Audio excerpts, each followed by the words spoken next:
Hi. I just felt the urge to, mag-release ng thoughts. Kasi there's an update, like major update sa buhay ko. Wow! Ayun, I just thought, why not, I'll do a get unready with me while I talk about this big stuff, this big update that's about to happen if everything goes right. So yun, mag-get unready with me tayo. I'll share you my routine, which is very simple lang naman. And we'll talk about stuff, we'll talk about adulting. Yan. Tatanggalin ko lang tong hikaw ko. Share ko lang sa inyo yung hikaw. If you can see, they're both heart-shaped, no? Tapos ang liit. Itong mga hikaw ko na to. Baby pa ako. Baby pa ako nung nagkaroon ako nito. So, ayun, kaya siya maliliit kasi it's for a baby. And, sinusot ko pa rin hanggang ngayon. I'm not really into yung makakapal na klase ng accessories. Hindi ako into that. Mas gusto ko yung mga simple. Tsaka, alam mo yung maano ako sa mga gamit. Like, very sentimental? I don't know. Hindi ko alam. Hindi sentimental yung right word. Pero, alam mo yung pag-carry pa na gamitin. Even though na ang tagal na niya, gagamitin ko yan. So, ayun. So, okay pa siya. And, actually, it's cute, diba? Alam mo yung simple lang siya sa simpleng accessory lang. So, first step, since I wore makeup, I will be using wipes. After I use the wipes, magka-cleanse na ako ng mukha. And I'm using guava soap from Healing Galing. Kasi nakatulong siya dun sa acne ko. Yun yung cleanser ko for the night. For the day yung Celetec. And then for the night yung kasi para siyang gamot. So, I'll just cleanse my face. I'll be right back. Next step in my routine is gagamit ako ng toner. Now, this toner is from Lux Organics. This is the Cica Rescue toner. And I don't know kung ano bang routine ang tama when you're using toner. Kung dapat ba siyang may cotton pad or wala. Hindi ko talaga alam. But, ang ginagawa ko currently is sa kamay lang. Nilalagay ko lang siya. Now na nag-absorb na yung toner sa skin ko. Actually, may another step pa. Pero, ngayon is parang isi-skip ko muna kasi mahal. Tsaka titingnan ko muna kung may epekto talaga siya sa skin. Kung needed ba siya ng skin ko. But anyway, so, ang dapat na next step is serum na same line din na Cica Rescue ng Lux Organics. Pero parang nag-skip muna ako. I'll see muna, observe ko muna yung skin ko if needed ba si serum or not. So dahil was si serum, we'll proceed with moisturizer. So same line from Lux Organics is the Cica Rescue moisturizer. So ito na yung last step ko for the skincare. And I've been using this for a while na matagal-tagal na rin to. And so far, I guess okay naman. Wala naman siyang parang problems. Kasi I don't know pa kung saan ako hiyang na moisturizer. But since okay naman to sa akin, so we'll keep using it for a while until we find kung saan man ako hiyang, ganun. I get this much. And then, ikakalat ko lang sa face. So, yun nga, I mentioned na this is a huge, not huge, pero this is a big change sa life ko. Diba currently, I'm in my job hunting era. Bale, 4 companies na yung nag-approach or nag-reach out sa akin and then nagpa-assessment. May dumagdag. After nung kinwento kong assessment, a few days after that assessment, which hindi ko naipasa, pero that's okay. So, hindi ko naipasa yung naikwento kong assessment previously. Tapos, may nag-reach out na company ulit sa akin. And then, stated dun sa email na hindi ako tanggap or hindi ako qualified or parang na-fill out na yung positions for the position that I applied for. Pero, nag-offer sila na mag-apply ako sa another position within their company. So, tinanggap ko. Kasi, nag-reach out, diba? So, parang, tanggapin ko. Kasi nag-offer sila. Even though na hindi siya yung initial parang position na I wanted. At least, nag-offer sila. So, ang naging next step ko for that is, mag-attend ako ng Zoom meeting wherein i-discuss yung role and then may assessment. So, natanggap ko yung email nung Friday and then nagkaroon ako ng yung Zoom meeting was held on Monday. So, yun, umattend ako and then I did the assessment, nakalusot. So, nakapasa ako. After that, I was scheduled for an interview which is na-set nung Wednesday. Edi yun, nagawa ko ng interview, no? And, ayun, pasado ako. Ang galing mo! This is my second interview pa lang. Second interview pa lang to. Yung first interview, yung company is within my area lang. So, malapit lang ako sa company. And, initial interview pa lang yung nalusutan ko. Tapos, eto naman, yung location nitong company is sa Makati. And then, nung nabasa ko na nakalusot ako sa interview and then I'll be required to do practical testing, nag-start na akong parang mag-isip, this might be my job na, ganun. Para makukuha ko na to. So, dito na nag-start yung, not anxiety, pero, well, I mean, partly anxiety, pero at the same time, it's not really anxiety. Siguro better way of saying it is, I feel scared, pero excited. Natatakot ako kasi, syempre, it's a new environment, it's a new experience, bale. Pero at the same time, I know it's for my growth. Right now, in my current situation, parang nararamdaman ko is, yung comfort zone ko is quite small na. And hindi na komportable staying in that zone. Gets nyo? Parang masikip. Not really, siguro masikip. Tapos parang I'm uncomfy na. Parang kailangan ko lumabas. Yun yung nararamdaman ko ngayon. So, parang na-excite ako. Kasi, I'm finally growing. And then, syempre, may kasamang takot. Kasi, syempre, I'm stepping out of my comfort zone, diba? Parang nakakatakot, diba? Kasi, anong mangyayari? What happens after this? Ano yung parang kailangan kong matutunan? Ano yung kailangan kong i-let go? Alam mo, ang dami mong consider when you're stepping out of your comfort zone. Ayun, parang I just wanna trust my instincts kasi ako yung nakakaalam what happens and what is good for me. And napansin ko yun lately during the recruitment process kasi although may takot, pero bakit ako nakaramdam ng parang sense of parang peace? Alam mo yung parang at peace ako. Alam mo yung I felt good. Hindi siya yung parang ayoko, ganun. Alam mo yun? Parang takot ako, pero I wanna try. Gusto kong ituloy. So, yun nga. So, I have a practical testing which will be held sa Tuesday. And, eto na. Ito na yung ating released to unreleased part. So, ito na yung parang concern ko. So, I stated my situation na. And, ito na yung mga parang, dito napapasok yung mga parang concerns ko. Which is, ang dami. Kasi, it talks about stepping out of my comfort zone. Also, part of my skincare, or not skincare, like get unready with me, is I'm using lip serum kasi pansin ko, if I'm not using lip serum or like lip balm, ganun, nagdadry yung labi ko.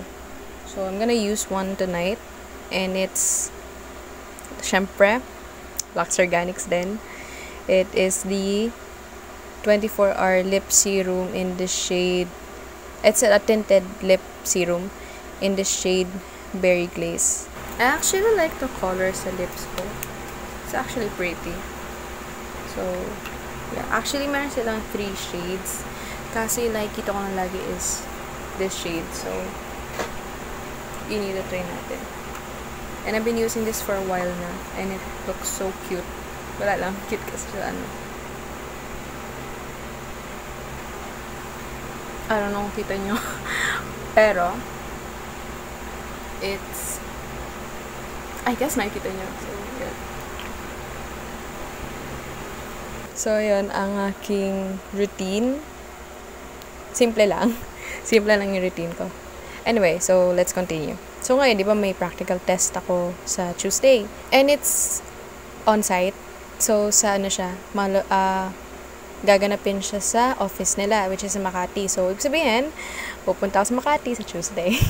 So, ayun. And, ang oras is 7:30 ng umaga. Ang aga, diba? And, galing pa sa Laguna, sa Calamba.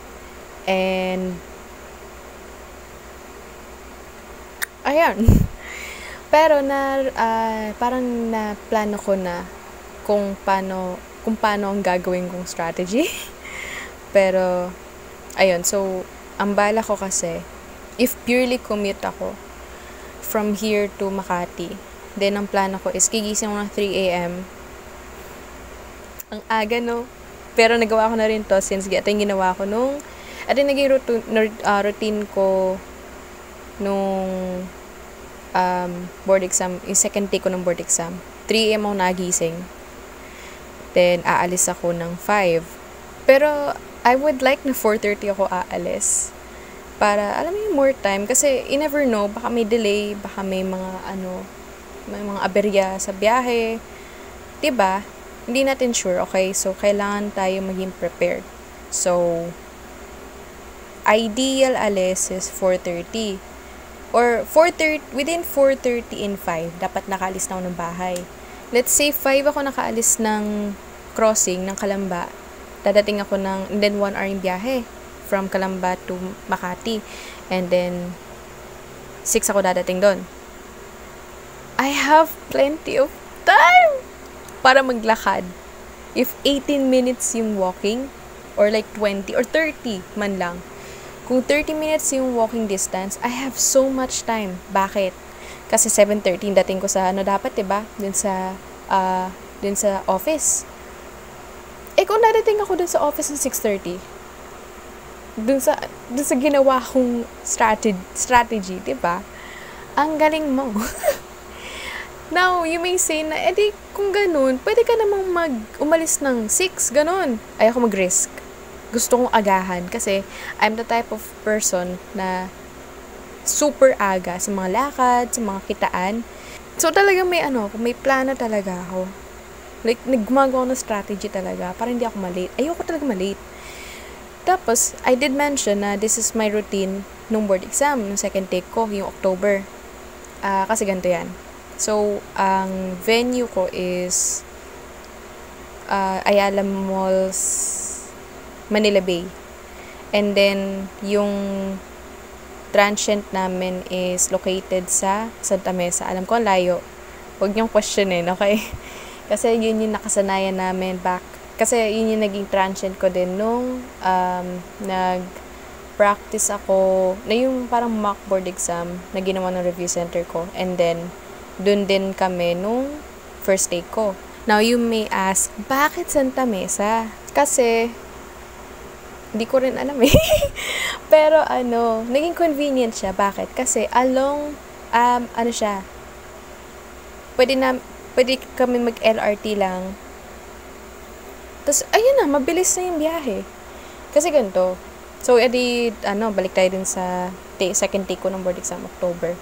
So, located kami sa Santa Mesa. And then, yung exam venue ko is Manila Bay, Ayala Malls. So, edi 3 ang gising ko, diba? I mentioned 3 ang gising ko and then 5 ang alis. So, sakto, 5 ang start ng operations ng LRT. So, edi first train, alis agad. Edi siguro mga 15 minutes from Santa Mesa to, or less than, from Santa Mesa to Recto. Then, lipat sa LRT 1. Tapos, from Doroteo Jose to EDSA. Sa EDSA ako bumaba. So, it took me like 1 hour. Buong biyahe na yun, 1 hour. From Santa Mesa to Manila Bay. And that's because nag-LRT ako. So, adi yun, nakakarating ako ng Manila Bay ng mga bandang 6. And, ang call time is 6:30. So, naabot ko. So, ang galing ko, diba? But, ayun, so, ngayon, ang plano ko nga is 5 ang alis, diba? 4:30 ang alis. Then, dating ng crossing 5. Dating ng Magallanes 6. Dating ko sa, kasi one station lang from Magallanes. Tapos, Ayala agad. So, mga 5 minutes lang, ganun. And then, 6:05, ganun. And then, punta ko sa office nang naglalakad. 6:30. 7:30 yung call time. And then, yun nga, parang pwede nyo sabihin na pwede ka nang malate ng onti lang. Kasi, I'm giving myself time if ever man na may mangyaring aberya. Kasi, ang hirap naman na sakto kang sakto yung parang plano mo. Ang hirap, 'di ba? So, ayun. Ayun. So, ganun yung gagawin ko sa Tuesday. And and then the next concern, okay, so concern ko is yung, 'di ba, yung maaga yung call time.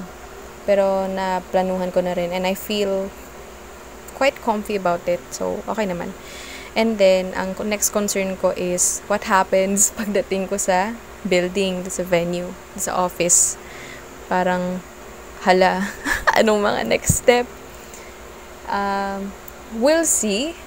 Kasi hindi ko rin ma-assure sarili ko. Hindi ko masasabi yung sarili ko na ito yung mangyayari, gano'n. Kasi hindi ko alam. Anong mangyayari during the practical test, etc., gano'n. Will I meet other people there? Will I feel comfy? Or will I feel awkward? Ganon. So, concern ko din yon. Pero, alam mo, inisip ko na lang, hindi, kaya mo yan. Alam mo, sinasabi talaga ng katawan ko na, hindi, kaya mo yan. So, I rely on that. I hold on to that parang feeling na parang, I feel calm. Ganon. Even though na parang hindi ako sure what will happen dun sa on that day. Once I arrived dun sa office. Tapos, after, ano yung magiging result of the practical testing? Will I get this job? Ganon. Will I get this role? So, pero again, this feeling inside me tells me na hindi, makukuha mo yan. Kasi I remember, okay, kwento ko lang about dun sa interview. So, nung interview, nakaset up na yung laptop and everything na kailangan for the interview. Alam mo yun, at that time, panay akong affirmations with myself na parang, kaya mo to, you'll ace this interview, God is with you, the universe is with you, the odds are in your favor. Panay akong ganun. Lagi kong nire-remind yung sarili ko about those things, without even knowing kung ano yung maging questions for me sa interview. Hindi ako sure kung ano itatanong sa akin. Yung pinractice ko, wala dun sa interview. Yung why should we hire you? Why should, why are you interested in our company? Etc. Ganon. So, hindi siya tinanong dun sa interview. So, parang, you never know what will happen. Pero, you just be brave, ganon. Harapin mo siya. Alam mo yung sinasabi ng katawan mo, hindi, harapin mo lang. Kaya mo yan. Ganon. Ikaw pa, kaya mo yan. So, yun yung sinasabi ng katawan ko. And then, if magkaroon mo ng anxiety about the practical test, as I'm on my way, yung habang papunta ako sa venue, parang isipin ko, yung mga interview na kayanan mo. Isa pa, yung practical test. Kaya mo yan. Kakayanin mo yan. Magaling ka. So, lagi mo sinasabi yun. Which is also, parang gusto ko i-remind sa inyo. Kapag ganyan, when you're faced with problems, you should tell yourself na you'll be fine. Kakayanin mo lahat. It's important na magbigay ka ng positive affirmation sa sarili mo. Kasi very important kung ano yung ilalabas ng bibig mo. Na ma-manifest yan somehow. Kung sasabihin mo na magaling ka, then magaling ka. Kung sasabihin mo na maganda ka, then maganda ka, ganun. Importante yun kasi once na you believe in yourself na eto ganyan ka, ganun, then alam mo na motivate ka and then you strive to be that person. So, for example, sabi ko nung interview, while waiting for the interview to start, niisip ko, magaling ako. Masasagot ko yung interview questions. I'll ace this interview. Ayun. So, let's say naman na nakapasa ako sa interview din sa practical test, which I kind of think na makakalasot ako.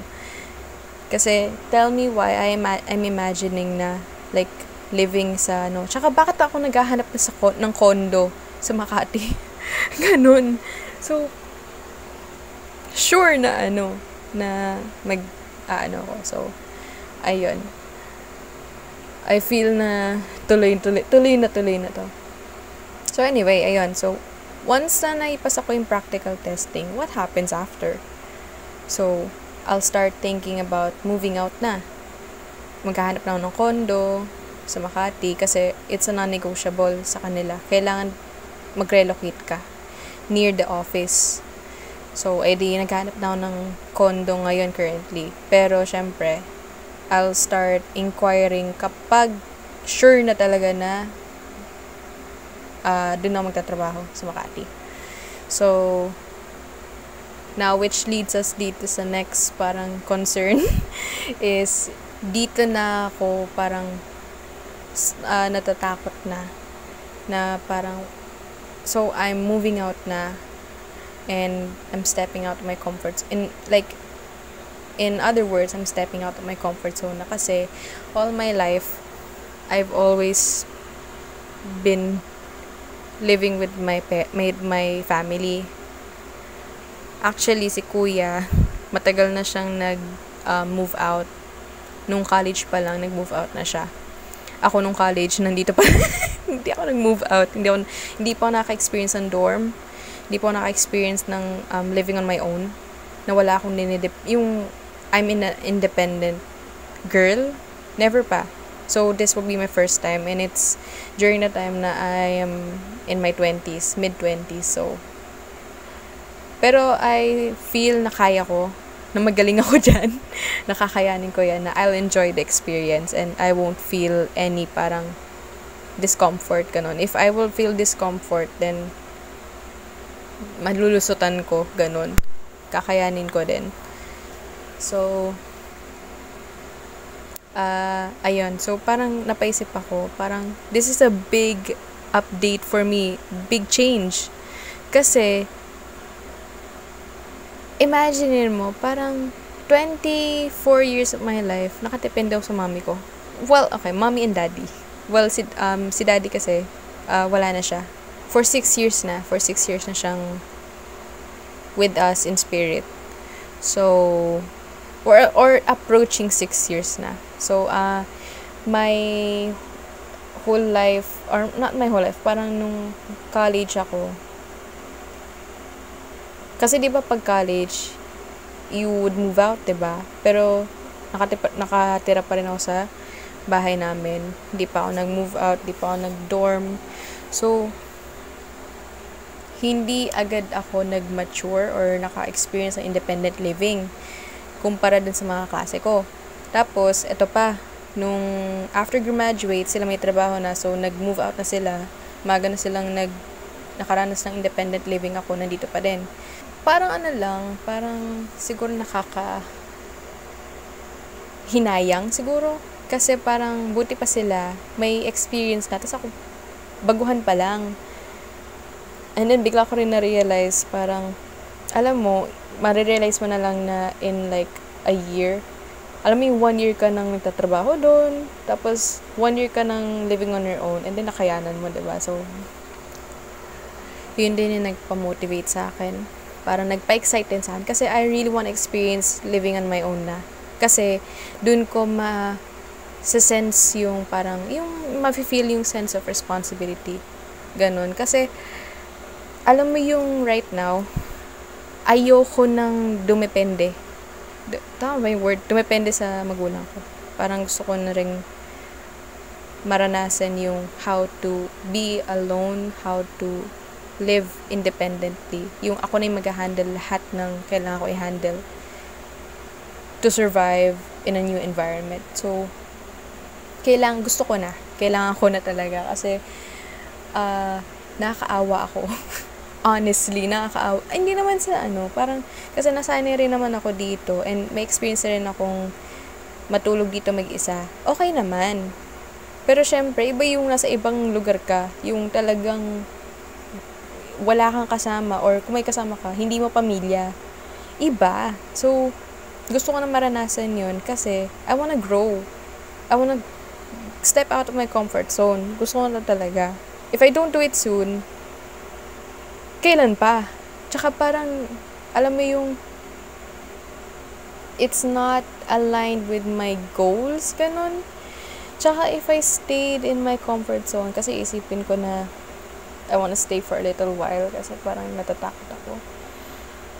Pero alam mo yung sinasabi ng katawan ko, parang although may takot, pero alam mo yung gusto niyang mag-go, ganun. Gusto niyang tumuloy talaga. I really wanna experience it na, kasi I wanna grow na.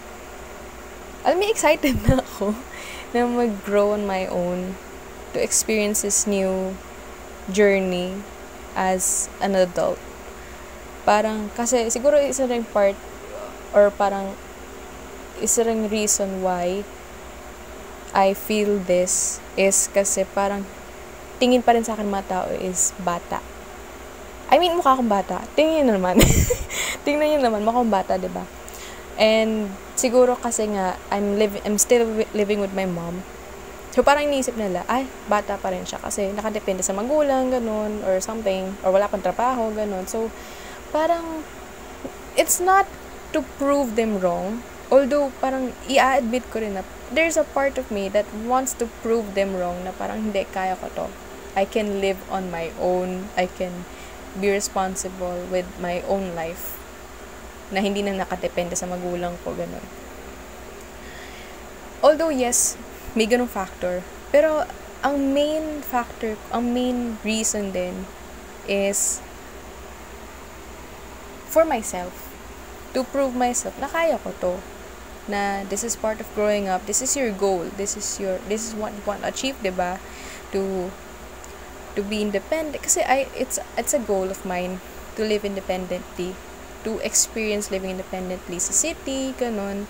So, gusto ko talaga siya ma-experience. And now na I have the opportunity na, it knocked on my door na, alam mo yung nag-reach out na sa akin yung company.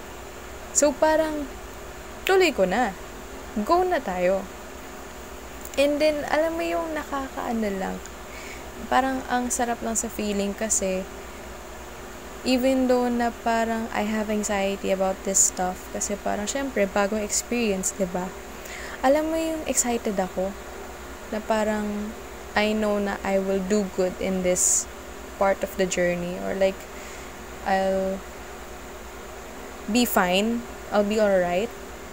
Yung parang makakaya ko to, na yung, alam mo yung makaka-experience ako ng new experiences, I'll be expanding my comfort zone, ganun. Alam mo yung parang naka-excite kasi wala lang, parang new experiences, diba nakaka-excite yun. So, ayun, so parang napareflect lang ako. So, this past week, during their selection process dun sa company, parang napareflect lang ako, and there's halong takot, halong excitement, kasi nga this is a new experience for me.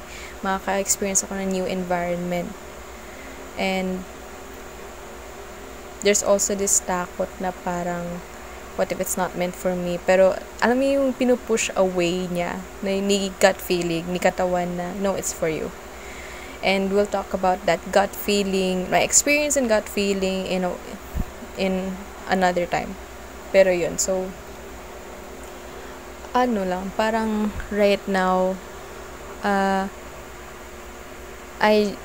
that was in my head for days na, and ngayon ko pa lang siya ni-release. It's a Saturday, by the way, ngayon. Ngayong, as we're speaking, so Saturday ngayon. And bali yung assessment is Monday, interview is Wednesday. I got the email nung Thursday. And then I'll be having the practical testing on Tuesday, which is 3 days from now. And I'm actually excited about it. Parang feeling ko magagawa ko yung mga yung test, and I feel na I'll be successful, and I'll have this job. I'll have my first job na. Yes! Woo, let's go. See ya, let's go. Ayun, nakaka-excite lang, and I just want to share it with you guys. And I just thought maybe parang if I release this with you, parang parang I just want to, or parang to siguro reassure you na yes, it's kind of scary, pero if you feel na para sa'yo ito, it's exciting.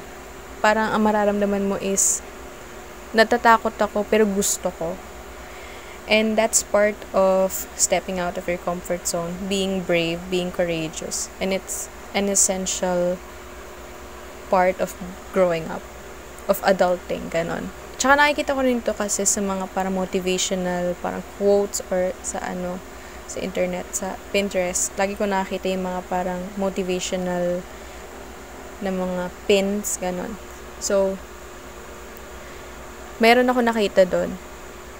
If nakakaramdam ka ng takot, pero gusto mo ituloy, then ituloy mo. Kasi malay mo, yun na yung para sa'yo. Parang even though na natatakot ka kasi hindi ka sure what happens, pero if you really wanna try, if you wanna experience it, interested ka dun sa kinakatakutan mo, go for it. Kasi malay mo, that will help you with your growth. And in this case, ako, I really wanna try this. Gusto ko talagang masubukan, and I feel nice. I feel nice. I feel good about this opportunity. And parang nakaramdam ako na this is me one step closer to achieving what my 18 or 19-year-old self wanted to achieve. Nung dati, nung iniisip natin, what do I want to achieve 5 years from now? I remember nung starting pa lang ng college, iniisip ko, 5 years from now, I want to be financially stable. I want to have my dream job or something like that. Pero siguro yung main goal ko is to be financially stable, living independently in the city. Kung ano man yung job na gusto ko, kung ano yung job na it's meant for me, kung ano yung makukuha kong job. Ayun, so and then to see myself parang slowly achieving that feels nice. Nakaka-excite lang. So ayun, wala na. I just want to share na parang pakinggan niyo yung gut feeling niyo. Yung presence of fear, it's not a sign na mag-stop ka or wag mo ituloy. Actually, it could be a sign na you're interested. If may takot ka and then there's also like interest or curiosity, then maybe it's a sign na baka that's for you.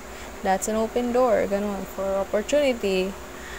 And kasi hindi lahat ng opportunity na dadating sa'yo, walang presence of fear. Actually, madalas nga mayroong presence of fear talaga, 'di ba? Pero it's up to you kung itutuloy mo. And especially if you feel interested or curious about that. If you wanna open the door. Open the door. Go through the door. Go in the... Ano ba? Go in the door.